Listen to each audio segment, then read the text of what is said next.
네, 시청자 여러분 안녕하십니까. 김우진입니다. 소아과 오픈런, 응급실 뺑뺑이, 과연 사라질 수 있을까요? 정부가 지난 18년간 연 3,058명으로 묶인 의대 입학 정원을 1,000명 이상 늘리는 방안을 검토하고 있는데요. 이에 의사단체들은 의료계와 협의 없이 정부가 일방적으로 확정한다면 총파업도 불사하겠다는 입장입니다. 현재 우리나라 인구 1,000명당 의사 수는 2.9명, OECD 평균인 3.4명에 크게 미치지 못하는데요. 이대로 가면은 2035년 의사 수가 2만 7천 명 넘게 부족할 것이란 연구 결과도 나왔습니다. 강원특별자치도의 경우 의료 취약지가 많아서 필수 의료 현장에 의대 인력 증원이 필요한 상황인데요.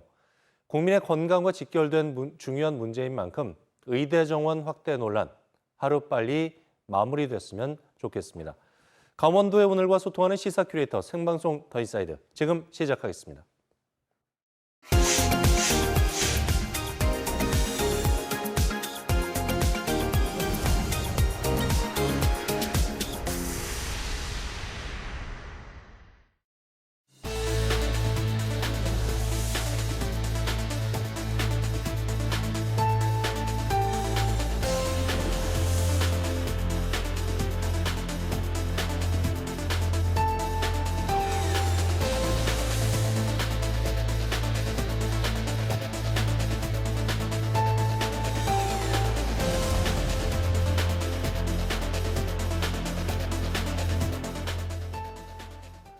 네, 생방송 더 인사이드 함께하고 계신 지금 시각 6시 42분 지나고 있습니다. 한 주간의 가장 핫한 이슈를 탈탈 털어드리는 시사인 이슈 시간인데요. 오늘도 진보와 보수를 대표하는 두 분 전문가와 함께하도록 하겠습니다.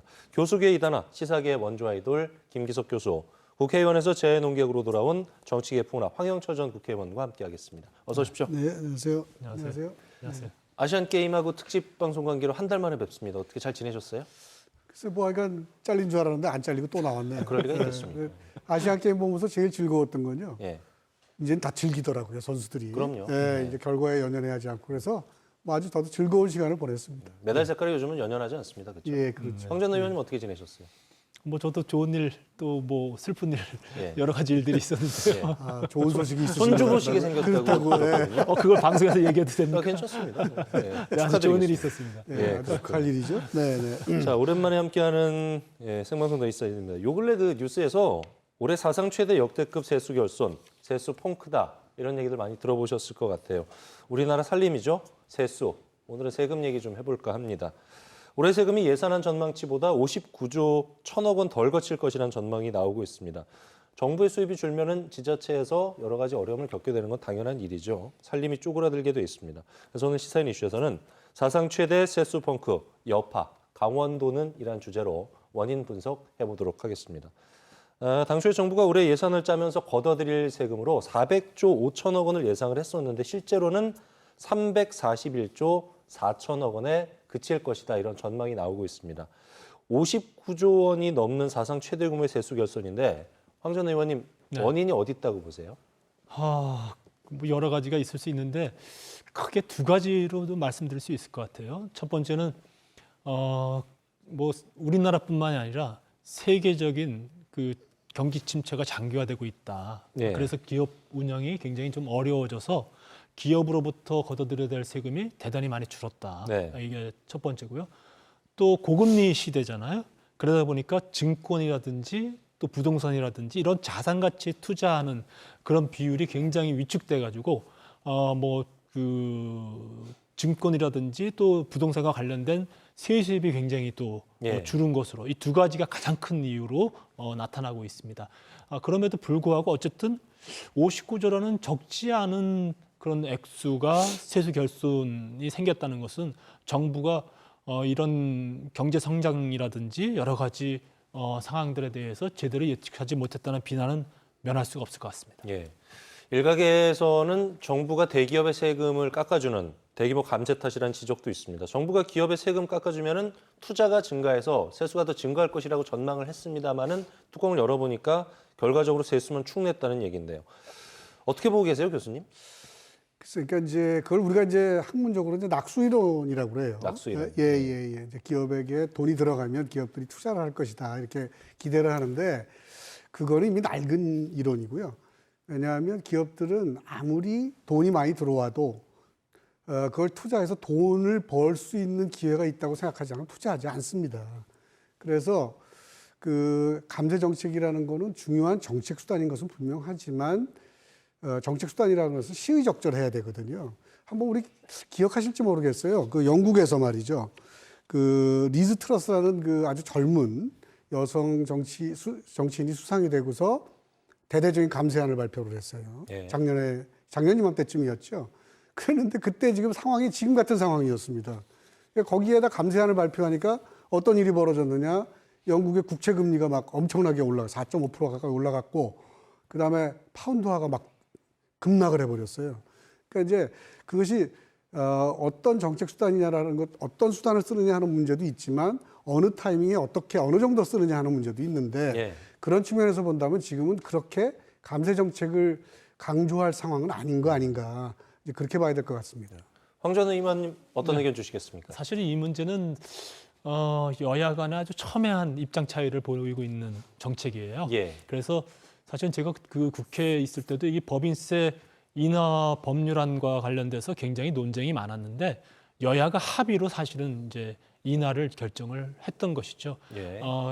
사실은 이렇게 인하를 해줌으로써 기업의 경영이 조금 더 좀 숨통이 트이고 그리고 또 사실 기업이라는 것이 무슨 기업만의 어떤 독자적인 구조라기보다는 그 안에 노동자도 있고 또 그로 인해서 여러 가지 파생되는 경제 효과들이 있기 때문에 우리나라 형편상 기업이 잘 되는 것이 대단히 국가 경영에 큰 문제이기 때문에 그런 예. 결정을 했는데 그럼에도 불구하고 아쉽게도 최근에 경제 상황이 여러 가지로 어렵다 보니까 효과를 제대로 발휘하지 못하고 있는 건 사실입니다. 예. 국무총리께서 우리 국회에서의 대정부 질의 때 야당 의원들이 이 부분을 이제 호되게 질타를 했죠. 그랬을 때 한덕수 국무총리가 한 말이 아주 간단하게 이렇게 했는데 법인세 인하 안 했으면 사정은 더 나빠졌을 것이다라는 한마디로 사실은 정부의 입장을 대변했다고 봐요. 예. 그래서 지금으로서는 사실 이 정책이 성공했느냐 아니면 실패했느냐를 가리기는 어렵고 다만 조금 더 이런 정책으로 인해서 차후에 좋아질 여건들을 만드는데 보탬이 됐으면 좋겠다 이런 좀 바람 가져봅니다. 사실은 세수 오차가 발생한 거는 뭐 오랜만의 문제는 아닌 것 같아요. 최근 3년간 보면은 오차율이 계속 10%를 넘었거든요. 2년 전에는 올해하고 좀 반대 상황이었던 것 같습니다. 세금을 너무 많이 걷어들여가지고 초과 세수 문제가 발생을 했었는데 황 전 의원님, 네. 오차 전망치가 자꾸 예측치를 빗나간단 말이죠. 그것도 예. 10% 이상이면 굉장히 큰 오차 범위인데 네. 세금 잘못 계산해서 생기는 문제가 있을 것 같아요. 이거 좀 설명해 주시겠습니까? 뭐 일단 당장 터지고 있죠. 예. 이거 사실은 이제 기재부 세제실에서 예산안을 낼 때 제일 중요한 지표 중에 하나가 바로 이렇게 이 수치예요. 예.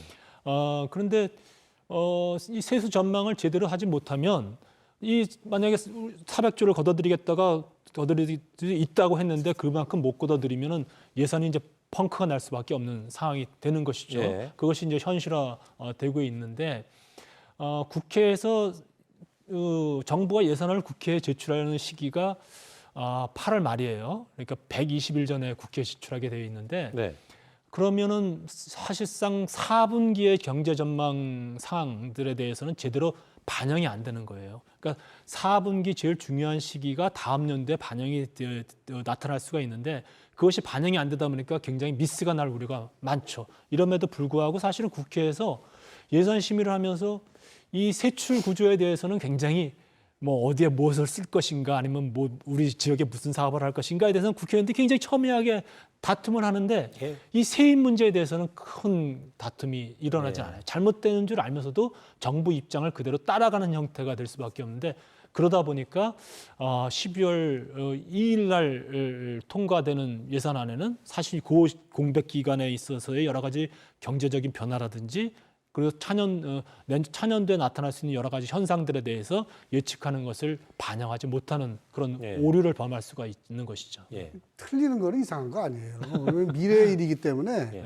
다 틀립니다. 근데 이제 어떤 문제가 있느냐? 59조는 우리 역사상 최대로 많은 그 오차고요. 예. 그다음에 여러분들 지금 인지 쏙 들어가는데 기억하실지 모르겠어요. 상저하고라고.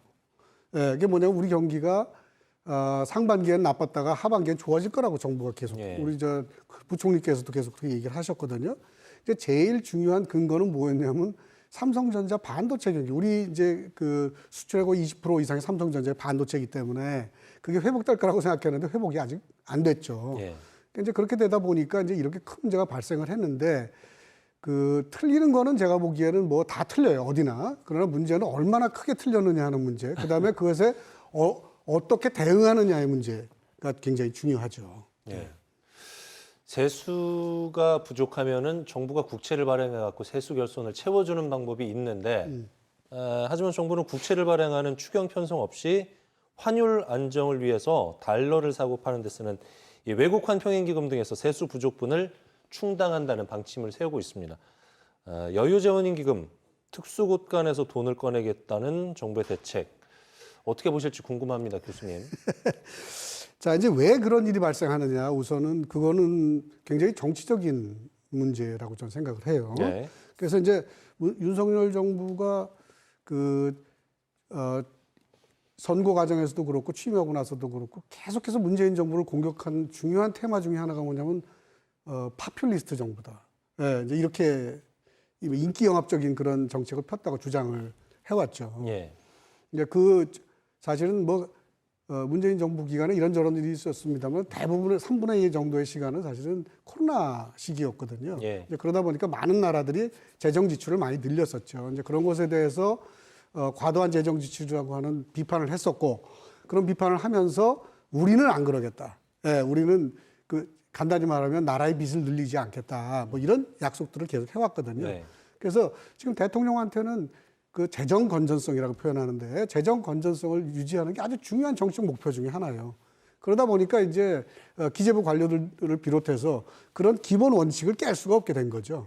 이제 그러니까 또 하나는 또 뭐냐 하면은 국채를 해서 추경을 하려면 국회에서 이제 심의하고 통과해야 되는데 네. 민주당이 지배하고 있는 국회잖아요. 거기에 말하자면 윤석열 정부를 공격할 수 있는 빌미를 준다고 판단하는 것 같습니다. 그러다 보니까 국회와 상관없이 정부의 결정만으로 기재부 장관이나 각 부처의 장관이 결정을 하거든요. 그 기금을 사용하고 하는 것들은. 그러니까 그것만으로 문제를 해결해 보겠다고 지금 주장하고 있는 거다. 이렇게 저는 생각합니다. 황 전 의원님. 이렇게 보면 될 것 같아요. 그러니까 이게 자금의 결손이 생겼는데 이 결손이 생긴 부분을 어떻게 채울 것이냐가 지금 말씀하신 두 가지예요. 예. 하나는 꼬아서 채우느냐, 아니면 지금 다른 주머니에 돈이 좀 있는데 그 주머니의 돈을 좀 이쪽으로 좀 가져와야 되겠다. 이제 이런 거예요. 예. 그런데 그 두 가지 방법 중에서 윤석열 정부는 앞서 교수님께서 말씀하신 대로 사실은 재정 건전성에 대해서 굉장히 중요한 정책 지표로 삼고 있거든요. 네. 그러다 보니까 아무리 경제가 어려워도 국채를 발행해서 재정 건전성을 약화시키는 쪽으로는 안 가려고 하는 것이죠. 그러다 보니까 지금 국가 재정들 중에서 몇몇 기금은 굉장히 좀 여유로운 기금들이 좀 남아 있어요. 그러다 보니까 그것을 빨리 그건 이제 국가에서 준 돈인데 그 돈을 빨리 상환시켜서 우선 그 돈으로 가지고서 이런 결손 부분을 좀 메워보자 예. 이제 이런 생각을 가지고 있는 것이라고 네. 봐야죠. 근데 제가 조금만 보태면요. 그게 이제 그 기금들의 성격이 우리나라에 지금 이제 기금이 제가 알기에 한 67개인가 10개가 돼요. 수천조 원 이제 이렇게 돼 있고요. 그다음에 이제 지금 제일 많이 쓰겠다고 하는 게 외국환 평형기금이잖아요. 외국환 평형기금이라고 하는 것은 이제 지금 우리나라 같이 무역 의존도가 높은 나라는 환율이 굉장히 중요한 역할을 한단 말이죠. 그 환율이 너무 오르거나 너무 내리거나 어느 쪽도 경제에는 좋지 않아요. 그러니까 이제 그걸 안정성을 유지하겠다는 것인데 외국환 평형기금 같은 경우에 일부 정부 재정으로부터 세금 얻는 것부터 떼어내서 하기도 하지만 사실은 그건 뭐냐면 외국환 평형기금 채권이라는 것을 발행해서 이제 외화로 표시되는 채권을 발행해서 사실 조달을 해요. 많은 부분을. 그러니까 결국은 빚인데 뭐가 다르냐? 통계에 안 잡힙니다. 이건 정부의 공식 빚의 통계에. 이제 그런 거기 때문에 일반인들은 사실 잘 이해하기 어렵죠. 이제 그래서 본질적으로 비슷해. 없는 돈을 어디서 하겠습니까? 우리가 돈이 여유 있고 그렇게 생각하면 안 된다. 저는 그렇게 생각해요. 네. 어쨌든 세수 결손이 생기면 가장 큰 어려움을 겪는 건 지방정부 아니겠습니까? 중앙정부가 지방자치단체에 주는 지방교부세, 또 17개 시도교육청에 주는 지방교육재정교부금이 총 23조 원가량 줄어든다고 합니다. 이거 엄청난 금액인데 황 전 의원님, 네. 이러면은 재정자립도 전국 최저 수준입니다. 도내 지자체 살림살이 쪼그라들고 위축될 수밖에 없을 것 같은데요. 당연합니다. 예. 조금 전에도 우리 방송에서 화면에 나왔는데 도청에서 우리 김한수 기조실장이 긴급 대책을 내놨어요. 예. 세출 구조조정을 하겠다 며칠 전에. 그렇게 해서 이제 보도자료도 내고 기자들에게 설명도 하고 도민들에게 설명하는 그런 자리가 있었는데 그만큼 지금 긴박한 상황이 된 겁니다. 근데 그 액수가 자그마치 4천억이 넘는 거예요. 그럼 그 돈을 어떻게 지금 할 것이냐? 예. 결국은 세출을 줄이는 쪽으로 추가 경정 예산을 세워야 될 수밖에 없고, 그리고 또 나머지 부분은 또 다른 기금에서 다시 또 좀 보충을 해야 되고, 이렇게 예산 구조를 바꿔야 되는, 세출과 세입의 구조를 바꿔야 되는 여러 가지 상황들이 예. 지금 발생하고 있는 것이라고 봐야 되겠죠. 그래서 아마도 도가 이런 대책들을 좀 잘 세워나갔으면 좋겠다라고 발표는 했는데, 제가 직접 김한수 기조실장과 좀 통화를 해봤어요. 여러 가지 사항들을 물어봤는데 여러 가지 사항들에서 자세히 설명을 하면서도 사실은 굉장히 곤혹스러워한다는 걸 네. 느낌으로 느낄 수가 있었어요. 그러다 보니까 어쨌든 이런 어려운 과정들을 지사님이 정점에 있겠습니다만 예산을 담당하는 공직자 여러분들이 굉장히 지금 머리를 좀 복잡하게 좀 지혜를 짜내고 있지 않을까, 좀 힘내라는 얘기도 좀 하고 싶네요. 예. 정부가 강원도와 18개 시군에 주는 교부세 1조 원 넘게 줄고 강원도 교육청이 받는 지방교육재정교부금 5천억 원가량 부족할 것으로 예상이 되는 상황입니다. 상황이 이렇게 되니까 강원도는 교육청이 함께 부담하던 학교 급식, 또 교복, 원어민 강사비, 교육협력사업의 분담 비율 조정을 요구했다고 하더라고요, 교수님. 자, 이 얘기 하기 전에 조금 제가 좀 일반적인 네. 얘기 조금만 말씀드리면, 결국 이제 우리 어떤 경제 체제 내에는 세 명의 세 종류의 중요한 행위자가 있습니다. 네. 그래서 가계가 있고 기업이 있고 정부가 있어요. 지금 우리나라 가계는 가계 부채가 너무 많다는 거 다 아시잖아요. 그러다 보니까 소비 여력이 없어서 가계를 통한 그 경기 부양이 어렵습니다. 지금 기업들도 굉장히 빚도 많아지고 있는 데다가 저 PF 문제, 건설사 PF 문제 이런 것들로 해서 기업 부채 문제가 굉장히 심각해요. 이제 그럴 경우에 대체적으로 그 이론적인 측면에서 본다면 정부가 적극적인 재정적 역할을 해줘야 되거든요. 예. 이럴 때는 어쩔 수 없이 빚이 늘어나도 할 수 없다고 하는 것이 케인즈라는 학자의 주장이기도 하고 우리 많은 정부들이 그걸 따라요. 그런데 무조건 지금 재정 건전성을 막 정책 목표라 그래서 너무 강하게 밀어붙이다 보니까 이런 문제가 발생한다. 이거 자 한번 보시죠. 이제 보통 이제 도교육청이 여러 가지 사업들을 하잖아요. 교육 사업을 하는데 자체 예산을 받아서 하기도 하지만 결국은 뭐냐면 지자체하고 협력 사업도 많이 합니다. 그래서 지금 제가 보니까 우리 도교육청에서 하는 중요한 것 중에 하나는 뭐냐면 중고교 신입생 교복 지원을 해줘요. 2020년부터 생겼는데 요거는 전체 예산 중에 도가 20%, 그 다음에 시군 25%를 부담하고 교육청 65%를 부담해서 했어요. 20% 15% 못 주겠다 이렇게 됐습니다. 네. 자 이제 그러면 결국은 하여간 1인당 최고 30만 원까지 줬는데 줄이든가 해야 되겠죠. 돈이 줄어들었으니까. 그다음에 원어민 교사 지원 사업이라는 걸 해요. 이것도 못 주겠다 이렇게 됐습니다. 그다음에 이제 또 친환경 학교 급식 같은 것도 있어요. 이것도 지자체에서 50% 담당하다가 이제 30%만 담당하겠다. 이제 이런 것들을 우리 도에서 지금 이제 교육청에다가 요청한 상태죠. 이렇게 확정된 것 같지는 않고요. 어쨌든 정부에서는 이런 부정적인 영향을 최대한 줄이는 방향으로 노력하겠다고 하니까 뭔가 좀 방안을 내주길 바라는 상태예요. 그러나 아무튼 상당히 강한 압박을 지금 현재로서는 받게 될 가능성이 높다 이렇게 네. 봐야 되겠죠. 네. 안 그래도 강원특별자치도는 상당히 어려운 상황입니다. 우리가 알고 있다시피. 강원 중도개발공사의 레고랜드 채무 대신 내주면서 재정난 겪고 있죠. 올해 4천억 원 포함해서 내년까지 세수 감소가 전망이 되면서 비상이 걸렸는데 황 전 의원님 참 어려운 상황이긴 합니다만 대책을 좀 짜봐야 될 것 같은데요. 돈이 없는데 대책이 뭐 있겠습니까? 이럴 때 생각나는 게 사실은 한 두 해 전서부터 한 2년 동안은 국세 수입이 굉장히 좋아서 예. 앞서서 말씀 좀 드렸습니다만 이 국세 수입의 내국세 수입의 40%를 지방에 교부세로 주거든요. 재정교부금으로. 그러면 그때 많이 받았으니까 예. 그때 좀 잘 아껴놨으면 좋았을 텐데 그때는 또 많은 돈을 또 여유롭게 써버리니까 지금 이제 이럴 때 제대로 준비가 좀 안 되는 상황이 되는 거죠.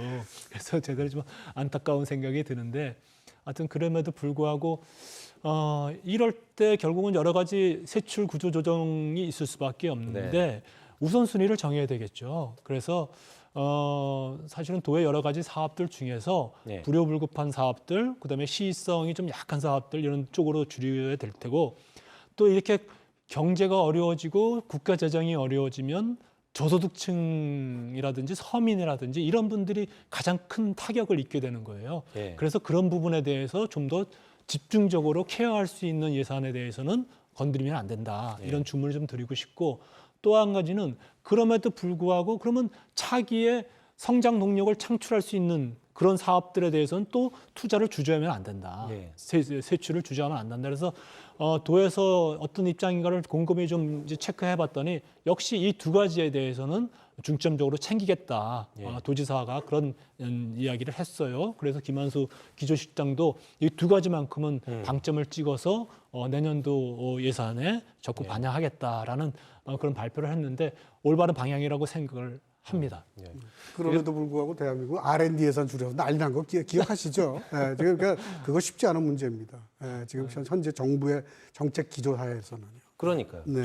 정부 얘기 해주셨는데 일각에서는 세수가 펑크난 거를 중앙 정부가 지방 정부에 좀 이렇게 떠미는 거 아니냐 이런 그거는 얘기 뭐 많이 하거든요. 떠민다라기보다는 우리나라 그 예산 구조 자체가 예. 어쩔 수가 없는 거예요. 그러니까 내국세가 들어오면 내국세 60%는 국가 재정에 중앙정부 재정에 쓰고 40%는 결국은 지방 교부세 또 지방 교육재정 교부금으로 내려주는데 그렇게 되면 정부가 세수가 줄어드니까 예. 결국은 59조가 줄어드니까 59조의 40%가 되는 23조가 지방에서 줄어드는 것이죠. 또 지방은 어떤 어려움이 있냐면 내국세가 줄어들면 지방세도 역시 줄어드는 예. 거예요. 그러니까 국가적으로 보조해주는 금액도 줄어들고 또 자체 수입도 줄어드니까 예. 더 큰 고통을 겪을 수밖에 없는 거죠. 교수님 어쨌든 간에 지역에서는 허리띠 졸라매고 구조조정 할 건데 네. 정부에서도 어떤 좀 대책이 필요하지 않을까요? 어떻게 보세요? 대책이 뭐가 있습니까? 그러니까 이제 지금 국가의 빚이 늘어나는 게 누구한테 좋은 일이겠어요. 그러나 이렇게 어려운 상황에는 정부의 역할을 해줄 수밖에 없어요. 예. 그러니까 뭐 대통령이 그런 원칙을 가지고 있다 이런 거로 지금 이렇게 밀어가고 있거든요. 예. 제가 보기에는 어떻든 국채를 추경을 하고 국채를 발행을 하고 그런 어떤 정상적인 방법을 활용해서 예. 야당의 도움도 좀 받고 말이죠. 그렇게 해서 문제를 해결해 가야 된다고 생각합니다. 예. 자, 오늘 시사인 이슈에서는 사상 최대 세수 펑크 여파 강원도는이라는 주제로 말씀 나눠봤는데요. 두 분 생각을 한 단어 한 문장으로 정리해보는 이슈워드 시간입니다. 황 전 의원님 오늘 오랜만에 어떤 이슈워드 선정하셨습니까? 일단 중앙정부하고 국회의 역할이 굉장히 중요할 것 같아요. 그래서 네. 저는 경제 위기엔 여야 없다. 좀 머리를 맞대고 예. 이럴 때 또 누구 탓이니 가지고 싸우지 말고 예. 제발 좀 좋은 예산 또 좋은 세출 세입 구조를 좀 만들어냈으면 좋겠다. 예. 아마 국민이 바라는 거라고 생각합니다. 예, 여야 없이 협력을 하자 이런 말씀이셨고요. 교수님 어떤 이슈워드 선정하셨습니까? 참 저는 떠오르는 단어가 뭐냐면 칼춤이에요. 칼춤. 칼춤이요? 네. 어떤 말씀이시죠? 무속인이 칼춤 추는 거 보는 것 같아요. 예. 너무너무 불안합니다. 경제 예. 지금 상황이 너무 안 좋은데 예. 너무 그 정치적인 판단을 토대로 해서 예산을 자꾸 짜고 집행하는 걸로 봐서는 이거 잘못하면 큰 문제가 생긴 거 아닌가 하는 불안감을 가지고 있습니다. 예. 그 59조라는 역대 최대 규모의 세수 펑크로 인해서 지방 재정이 위기인 건 맞습니다.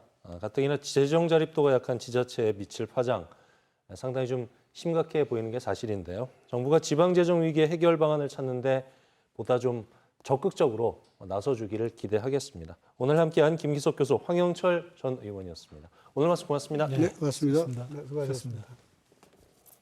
네, 10월 18일 수요일 생방송 더 인사이드 저희가 준비한 소식은 여기까지입니다. 편안한 저녁 시간 보내십시오. 고맙습니다.